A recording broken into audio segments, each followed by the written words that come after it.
Now, worldwide, there are thousands, tens of thousands of people writing software for computers. But what about software for the human mind? We've done virtually nothing about it for 2,400 years. Why? Because that software was so very good. That software was designed by the Greek Gang of Three. The first of the Gang of Three was Socrates. Socrates was trained as a sophist. These were people who were trained to be skillful with words, and if you paid them enough, they would reach any conclusion you liked, just like lawyers today. Socrates was very interested in argument. He had a reputation for asking questions. In fact, he didn't ask questions. He asked leading questions, quite different. He'd say to someone, would you choose your best athlete by chance? And the listener would say, of course not. Would you choose the best navigator of your ship by chance? Of course not. So he said, why then do we choose in politics our politicians by chance in the last round of the election of the Council of 500? Totally ignoring the fact that they chose their politicians by chance to avoid factions, bribery, corruption, which had nothing to do with navigators and athletes. And that was fairly typical of his thinking, but he meant well. Then there was Plato. Plato was strongly influenced by Pythagoras, and he felt that just as there were ultimate truths in mathematics, there should be ultimate truths everywhere.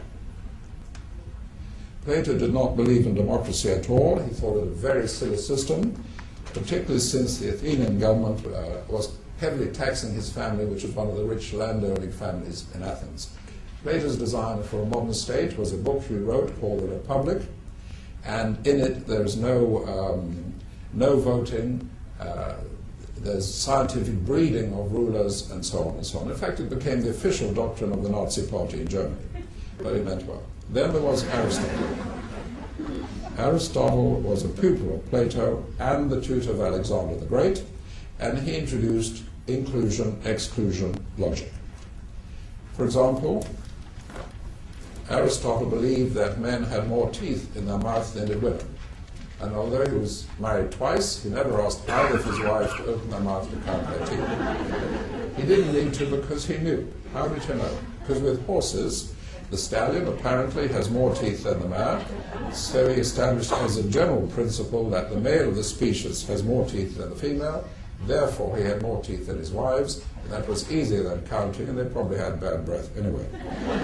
So what Aristotle did, he said, from the past, let us create boxes, categories, definitions. Something comes along, we judge, is it in the box, is it not in the box?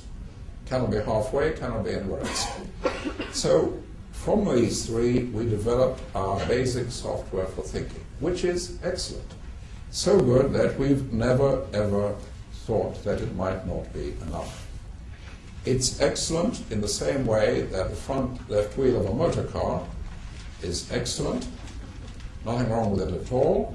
But if you believe that all you need on a motor car is a front left wheel, there's something wrong with your belief, not with the front left wheel. Standard thinking is very much like this.